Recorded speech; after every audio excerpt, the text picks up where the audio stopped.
Hello and welcome to the Reroll Multiple Martial Arts podcast, where we discuss the intersections of martial arts, society, and culture. I'm Elliot. I'm Danny. How are you doing, Danny? Good. Excited to get a chance to kind of talk a little bit, catch up. It's been a while. Have you been working out lately? Trying. I've been kind of hitting that wall of patience. I had given myself permission to think about this moment under COVID-19 as a moment of pause. But it's been, I don't know, 4 months now? And it is difficult, I think, at this point to think about like how long are we supposed to pause. And I've started doing a little bit of Muay Thai. I can't do any jiu-jitsu. I could do a little bit of jiu-jitsu with my daughter, but it's a little bit harder. And right now, I just recently started trying to be consistent with Muay Thai, and that's been hard because I was so early in my entry into Muay Thai that it's hard for me to train by myself. I don't have enough of the foundations to feel comfortable. Whereas, like, I remember when I used to do Shotokan karate. In fact, most of the people that I knew had a lot of self-training. And what that means is that, like, we would probably show up on, Monday night at 6 p.m. But if you went at noon on Monday, you would have seen me working on kata. You would have seen me hitting the bags.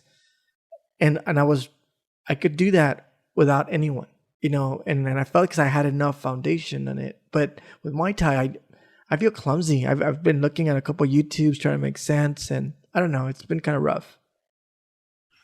How is it working out with your daughter? Because do you do drills? Do you roll? How does that work? All right, so in jiu-jitsu, she's 13. And I would say that she is not a white belt, but she's not ranked other than a white belt. But she's been doing jiu-jitsu. She did jiu-jitsu when she was like 4 to 5. Then she did judo somewhere between like 6 and 7. Then she did MMA somewhere around like 9, 10. Point being is, and she's been with me during this period of me learning jiu-jitsu as well. So it's something that she knows. And when we train, when she was a lot younger, it was playful. It literally was like me annoying her by trying to like do a lock or something. And she would like get angry and be kind of like a really cute, silly kid. But now she went back to jiu-jitsu after me begging her, like, I need you to do 24 classes before you can go back to Muay Thai, because that's what she really liked. And during that period of trying to get those 24 classes, she ended up gaining a reappreciation of the grappling arts. So the few times that, we've trained during this COVID period, she takes it seriously. And it's new. That's a new persona that I'm seeing. And what I mean, like, she takes it seriously, that she is trying. For example, what is trippy is that I just said she's 13. When she gets a rear naked choke or a collar choke, I feel it. It's a slight risk, meaning like I give her 1 more year and I would be in danger if I didn't know jiu-jitsu. Right now, I could still muscle out of it. I try not to. But sometimes I just hold on and I realize that she doesn't have the good technique. So yeah, chin down, and she doesn't adjust. But I'm realizing that like she's about a year before I have to be careful. That's super cool. That's super cool to see, your kid progress and like level up. I mean, to see that, I've been friendly, light sparring, quote unquote, with my bonus son, my stepson. He's 5, and I don't, I kind of gently just kind of like kind of tap his chest and stuff like that. Maybe his thigh, um, not his stomach, because that kind of hurts. But I actually I wear headgear, and I let him punch my head. Uh, partially it helps me not flinch because I have a really bad habit of doing that when I spar, and it's just fun. It's like um, psychologically, is roughhousing is good for kids. It teaches them, some sort of mental toughness, and it teaches them boundaries. Like, okay, we only do this in this setting. We don't, you know, we don't act out or be violent to our friends or anybody else. So it kind of keeps like a nice kind of structure. And so, yeah, it's been fun. Um, I'm I'm planning to get him headgear, just because I'm not gonna punch his face or anything, but anything like if I hit his glove and his glove hits his face or something like that, so there's at least a sense of protection. Yeah, so protection against like accidents. I'm curious if you've noticed a change in your sense of understanding Muay Thai as you are trying to share it. Mm. It's interesting. He's southpaw, so I think that's kind of cool. There's things where I'm trying to teach him like stance, and things, but he's like he always tells me, "Teach me when I'm older," and he just likes to just you know kind of be a little bit wild and punch and stuff like that. But um, I think it's nice that man, me learning from something. I don't know. I think it's just a different setting. I enjoy it because it's a good being staying at home. Since he can't run around at the park and stuff like that, it's a good way for him to get out energy.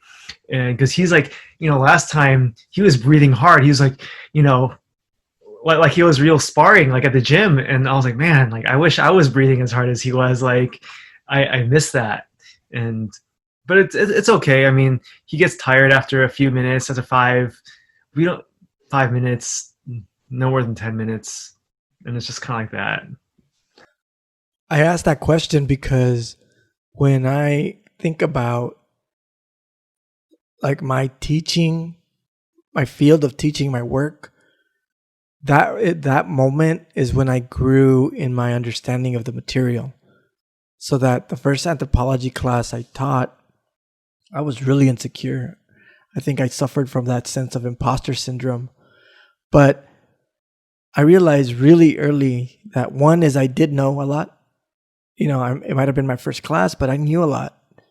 And then the task of trying to teach it, to express an understanding to someone else, forced me to be very introspective in what I understood, how I understood it, how certain subjects related to distant, like unrecognized things.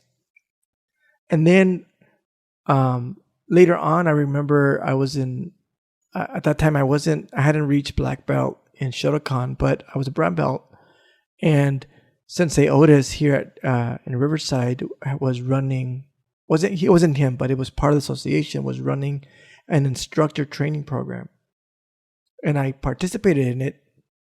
And I remember the interesting experience of me not realizing how much I was going to take away from it. Like I don't even know why I signed up for it, because I never really thought I was going to teach, but I felt that would be something interesting to try. And it was interesting to me to realize that like when I was asked to explain a proper roundhouse kick, just sitting there, and we had to actually write papers for a minute. I had to think about like, what was the position of my leg? What were my hips doing? Where was power coming from? And just sitting and thinking about that changed how I actually threw a roundhouse kick. And in jiu-jitsu, I've seen some of my peers go through their version of an instructor training program, and they too become better. Or even with those people that start coaching, we usually call them coaches because they don't have a black belt yet, but they might do the kids class or the basic introduction class, and you're like a blue belt or a purple belt. Having to explain how to do a kimura, how to do a proper transition, they get better. And that's what I was thinking about, like when you said, like, you're working on teaching and maybe being careful not to be too serious. But I was reflecting on, like, for me, it's been a learning experience when I tell my daughter, step to the side, pivot. One of the things I notice is that when she throws a roundhouse kick, she throws a good roundhouse kick, but it's almost a slap, like almost like a taekwondo version where, like, you're standing when you throw it. You can, if you take a good picture, that person is able to just be on one foot. The kicking leg is elevated. It throws the roundhouse and can retract it and set it down. Like, it's a beautiful technique. And I think it has a really good advantage because you don't commit to the full kick where you have to go all the way around to come back to center. Yeah, you just kind of like kick it and you're always in center. But it's not as powerful, I think. And when I tell her, I want you to swing it across. And I even tell her at one point, like, think of it as a bat that's going right through the bag. I don't want you to snap it back. And I know that I said earlier, I'm very new into Muay Thai, but I'm not very new into the roundhouse kick. I know it for a long time. I've been doing that roundhouse kick for, I don't know, 20 years. And I don't even think I'm that great on it. In fact, I think I hurt myself because I shared this with you. I had a bad instructor early on that told me not to pivot my support on foot. Well, that means you're torquing your knee. You have to pivot because all that weight, all that momentum of that kicking, it goes somewhere, and I think it pops out at your knee if you're stationary like that. Anyway, the fact that I can tell her that, I feel like, wow, I know something, and then that makes me think about how I kick. Like, I make sure that I kind of pivot it more. But yeah, so I think, as you share kind of working through it, I find it interesting because it is a balance. I've been very careful not to overwhelm my daughter with technique. And I trust that if we do a jab enough times, it will get better. So I don't tell her, oh, that's an awful jab. It's more like, no, just keep throwing it. And I'm a strong believer that it's like a little bit goes a long way. So that if we get to work out for 15 minutes, good. That's 15 minutes more than we had before. And I know that, like, I used to have this friend in karate, Sensei Ross, or Mr. Ross, we called him. That dude was amazing. He was a badass dude. What he did with his son is he didn't teach him. He had other people teach him. His son, in fact, he told me his son didn't have a choice. He had to learn karate. I think he gave him a number, like, when you turn 15, you can stop. And I met him, I think, probably when he was 13. He was really good, this young man. I think it was right about the teenage period when I saw him. And, but I was surprised because I even told him, like, hey, do you work out with him? And he was like, nah. Like, we had a bunch of great karate practitioners, and he would pay, they were teaching in different locations for someone else to teach him. And I thought that was a really good technique because that made sure that he kept his father-son relationship separated from the martial art relationship. And I don't think I can do that completely, but I do a lot of that. Like, I took my daughter to a jiu-jitsu school when I was doing jiu-jitsu. She had a sensei, and I even felt better when she had, like, a female role model. And I was like, yeah, I want you to learn that women can do this too. And look how good she is. And I thought that was important for her. No, that's going back to the instructor thing. No, that's totally true because as a kid, they see their parents different than a teacher or as an instructor. It's a different kind of relationship, and like it's like a parent can tell a kid one thing, but if a teacher tells a kid, the kid will absorb it differently and interpret it differently. And it happens a lot. Me like personally and seeing it. So it's true. It's like I it's more difficult for me to say teach my bonus kid drums than it is for a real drum instructor. He'll listen to the drum instructor, but me, he's like, whatever. Like, what? Let's just play. So yeah, I agree. Yeah, and with learning, I think it'll develop. I think right now it's still a little bit more playful when it comes to the sparring and stuff like that. I still want to get them good equipment, like good gloves that would, with good support. But do it's interesting because you're treating, because how I interpret is, your approach to martial arts is like the stereotypical East Asian parent for like playing piano or instruments or things like that. It's like, nope. Okay, well, if you want to learn guitar, you have to go through, 2 more years of piano and things like that. And I think that's really cool. Like, I wish, it's like a part of me is like, oh man, I wish my parents like, would be like, all right, go train at the gym, because I started training in my adult life to quote unquote fulfill my childhood dreams of doing some sort of martial art. But hey, it's cool. I'm happy to do it now. And do you see, I mean, is there resistance from your daughter, like, oh, I gotta do it, and I know it's different because it's like, I feel like training brings a different type of energy to the body. It helps positively. Yeah, I was hoping we could talk a little bit about kind of like the philosophy of training and childhood, or supporting children in their educational journey. But also, I'll respond to what you asked more directly, which is like, as a parent, as a father. I remember when my daughter was born. Well, I had already been in martial arts for a long time. I was beginning to invest in jiu-jitsu, and when she was little, I tease her, like I would have her hold my pads so that I could kick them.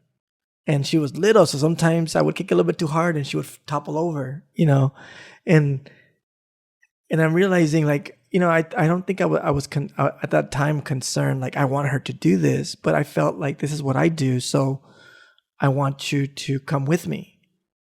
So she would come with me as a baby to tournaments or to classes.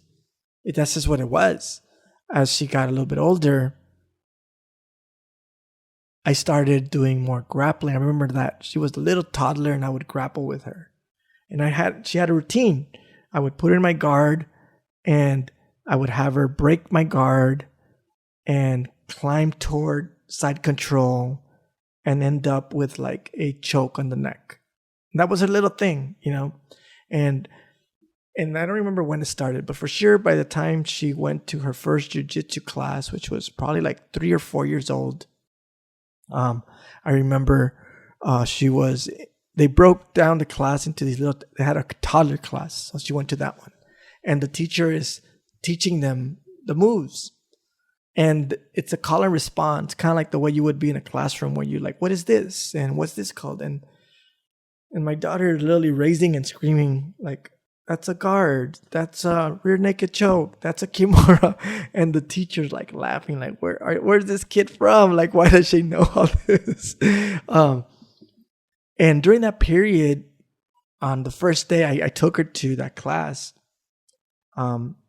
she was just enamored because she had seen this grappling art. And then they had her at the end of class, there's always free rolling. So she rolled on the first day of class, and everyone was very supportive of her because she was the tiny tot in this little class. And to the point is that she did this for about a year. And then one day we're walking to class. We're there early, and we're going to cross the street to get like a juice. And right at the stop, she's like, Dad, I don't want to do this anymore. Just like that. I think literally that's about as close as how she said it. She didn't hide it. She was just like, I don't want to do this anymore. And I was like, I remember I said the wrong thing because that weekend we had gone to a tournament and I had bought her a new gi, like an $80 gi. So that's what I said. I was like, but I just bought you an $80 gi like on Saturday, and this is like on a Monday. And she's little, so she's just looking at me like, I just told you I don't want to do this. So what I said was like, after that, you know what? Cool. Let's just finish this week. That's what I said. Let's just finish this week. And then she did the class, and we literally finished that week on that Saturday. Oh, it was her birthday. Yeah. On her birthday Saturday, which was her birthday, we went to the jiu-jitsu class. They sang her happy birthday, and we thanked the teacher. And we said like, she's going to stop. And then she didn't train in anything for like a year. And then one day she's like, hey, I want to try something again. And I got my orders mixed up. I think she did MMA before she did judo, but she did about a year of MMA, and then we stopped. And then I think judo was my idea. She wanted to go with something else, but I told her, let's do judo for a while. And we did that for a couple months. And again, every time she's told me like, I'm done. And I've been respectful. And I think that's the thing about like how you mentioned, I felt that it was part of her development. I remember telling her that all these things that you're doing, it's just, I think it's very similar. I might have even said it's like learning the piano, learning the guitar. But these things, I would support still. Like if she tells me I want to learn the piano, I would figure out a way to support her. I would never say, oh, you got to do it, but do something else. But it was like that, that I felt that it was part of her human development. I did something similar when she was learning how to ride a bike. She didn't want to learn how to ride a bike. She was scared. And she told me like, why do I have to learn this? And I remember telling her, it's one of those things that as an adult, you should know. And you're a little kid right now. I don't want you to wait to be an adult to learn how to ride the bike. And we took it so slow that it took us almost a year to learn to ride the bike. But if I remember explaining the martial arts stuff the same way, like these are just things that I want you to know, these skill sets. When you're an adult, it would be a shame that it would be the first time that you try these things. And that's rooted in what I said earlier. I believe that the education of the human is, it's possible to think about like the text that we assimilate, the learning of math, of science, of literature, of art. And then there's the physical learning. We know for sure that we invest in the child's physical well-being. We know that we want them to learn to walk. We want them to learn to run. We want them to be able to handle intricate movements with their fingers. So not just gross motor movements. Well, they do all of that through physical conditioning. And the martial arts was a space for that for me. That like I felt, one of the things I appreciated was that I felt that it was a way that my daughter would grow strong physically, but also strong in character. She learned a couple things. Like one of the first things she learned is that there were people that were better than her. And then she learned why they were better than her. One of the things she learned was they practiced more. Not because they were innately different than her. There was no genetic gift. It was, she could see them. I remember telling her, see that girl, look what she's doing. She's here Monday through Friday and we only show up on Wednesdays. So don't beat yourself up, because she would get angry. Like, why is she always beating me? And I was like, well, because she comes here 5 times a week and we only do 1. If you want, we can pick it up more. I thought that was things that you learn in martial arts. You learn a lot.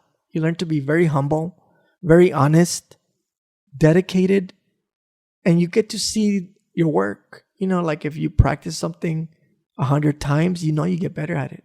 Let me pose this question to you in terms of this understanding of you saying, I wish that when I was in my pre-teens or even my teens, I had started this because my parents felt that this was good for me.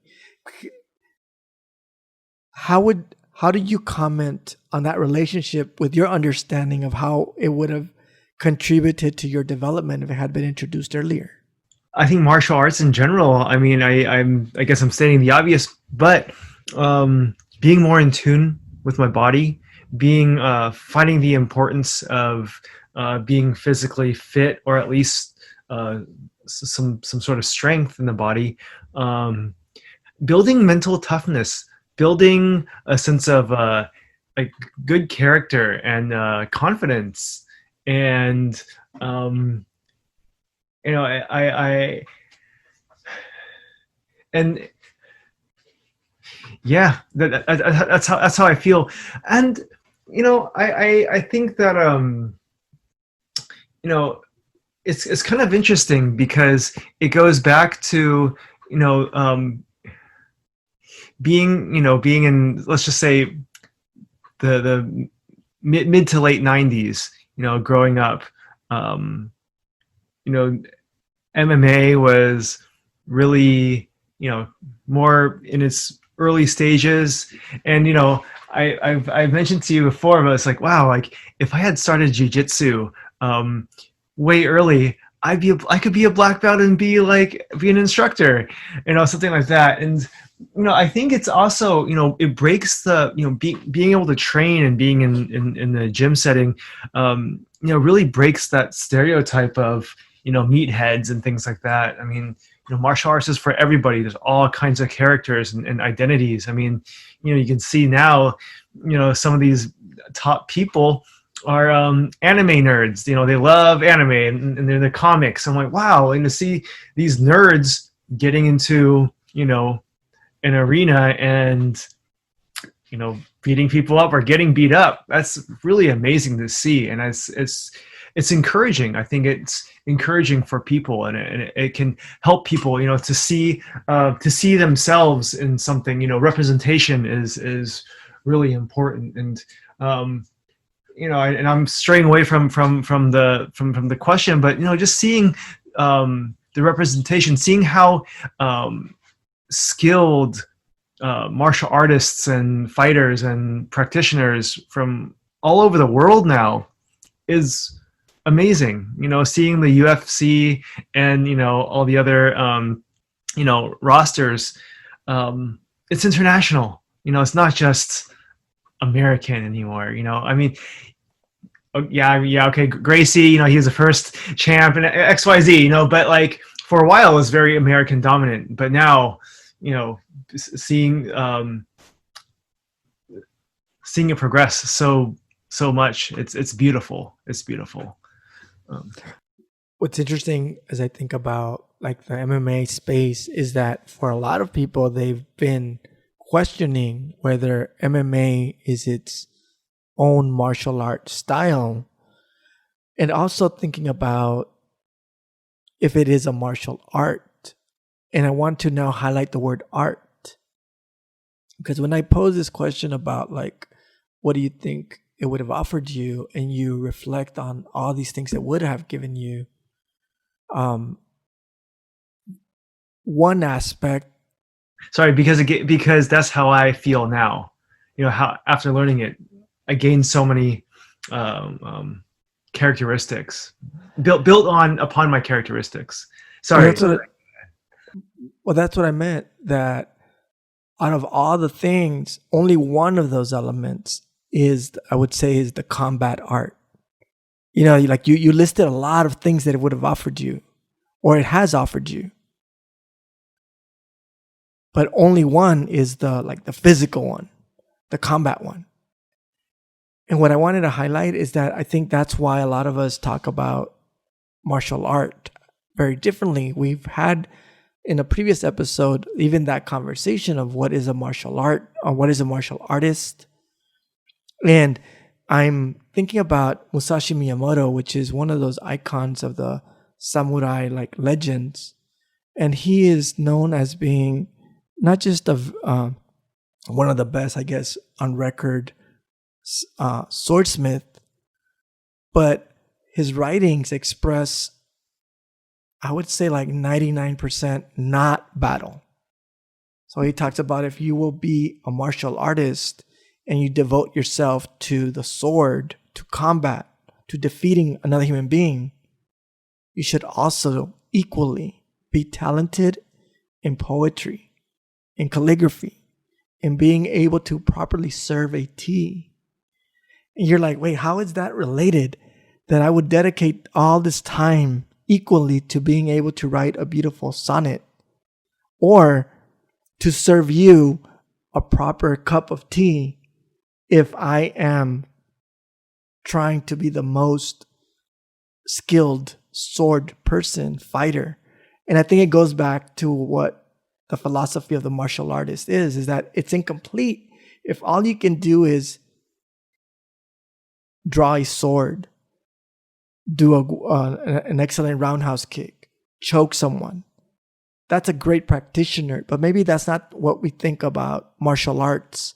And going back to what we started this conversation, when we think about offering this practice, this space to our children, I don't think many, I mean, I said this earlier. For me, I have this memory of like martial art and self-defense and this idea that it was going to provide some protection, but it was never that. It just never became that. Like it was everything but that. It was the friendships I built, the respect that I learned to give and receive, the ritualized behavior. It was weird. I mean, the being able to sit in sesson and have my teacher say "Makso" and close your eyes and then meditate. And I know this seems like uber geeky or too romantic to people, but I never felt it was fake. I never felt that we were just playing what I was never saying, this is what I saw in the movies. No, I never said that. Like on that moment, I remember he would tell us, breathe, relax, think about this. And I did that. And then we would bow, we would grab our stuff, go home. And that place was strong. And that's what I think I was trying to kind of offer my daughter, that same journey as part of her overall education journey. I'm curious just where you think about like how you're working with Franz. Like right now you're in a place that I recognize, a very playful place. Mm-hmm. And with Mali, like I stay there. I stay in a very playful space. And then there's moments where I get frustrated because she doesn't understand that like I want her to level up. Like you got to stop playing. but I'm playing because in my mind I keep telling myself like it doesn't help you to be serious here because I want her to come back tomorrow. But there's days when I want to correct her because she keeps making the same mistakes. And I was like, you can't do this. I already told you last week, don't cross your legs like this or pivot. You're going to bust that knee because you like the pop on hitting the bag, but you're not pivoting, and I get frustrated. And I'm just curious on that. Like, as you start this journey, how would you kind of express that? No, it's interesting that you, express those things because, right now it is very playful. It's very new, and still learning, boundaries of, hey, no cheap shots. We don't go up and just, punch somebody, even though we're, even though we're playfully sparring. He just started doing, front kicks, teep, and and I have to express, they'll just kick because you'll hurt me, and but we'll try to, right now it's still very playful, and um, I think he is also aware that there are other techniques and formalities, because he says, it's funny. He says, I'm still little. Can I learn that later? Like, cause hey, cause I want him in a proper stance, but right now I'm just letting him just do it, because sometimes, I see kids on, on the internet, kids in Thailand just kind of just kick and punch, and they're little and their form's not that good, but I think it's just getting that movement and getting that muscle memory, just getting that. And it's funny, he'll, because sometimes he'll I watch Muay Thai videos every week, and he'll catch me watching them, and so he's like, oh, when we spar today, we got to take off our shirts, like the boxers. I'm like, okay, he wants to copy that, and I think it's funny, and so I try to teach him, that, hey, you see these guys, they only do it in the ring. Oh, you see, these, sometimes I'll watch jiu-jitsu guys, like, okay, see these guys, they're wrestling, they only do it in here. That's the appropriate time. So I'm just building a structure and building, trying to create a learning situation, but also, it's physical activity, getting the energy out, building that confidence or that toughness. And so that's what I'm on right now. That's the journey. And finding gear for kids is not easy. It's really limited.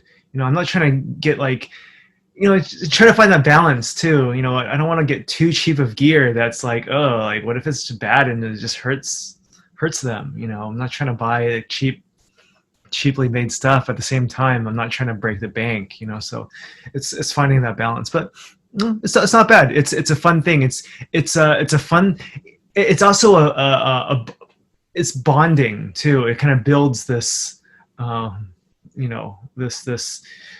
this relationship where sometimes he'll wake me up in the morning and go, hey, come on, let's box. And I'm like, I just woke up, let's stretch and do these things first. And so it's fun. It's fun, especially now during the pandemic. I'm one of his main people in his social group, and so I want to be able to teach but also have fun, and I know it's a balance of being a parental figure, but also having fun and having those friend qualities where he can just be playful around. I think that's where we are in terms of like the parental figures that are trying to support something that we feel has created a positive impact in our lives. And that's why we want to share it with them. And I don't know, I was just kind of thinking about, like, as I heard you, I recognize a lot of that. And I think a lot of parents that train have a different perspective from parents that do not train. But equally, I think parents that do not train understand that there's something good to like putting them in a martial arts, whether it's taekwondo, jiu-jitsu, Muay Thai, some of the others, judo. There's a space there for us in our different phases, whether you're a 40-year-old person or a 4-year-old, you get something out of it. And I think it's one of the things that I think I heard from you today is like the sense of like the holistic self. There's just so many parts of us, and one of them is our physical body. With that said, this has been the Reroll Multiple Martial Arts podcast, where we discuss the intersections of martial arts society and culture. Until next time, peace. Peace.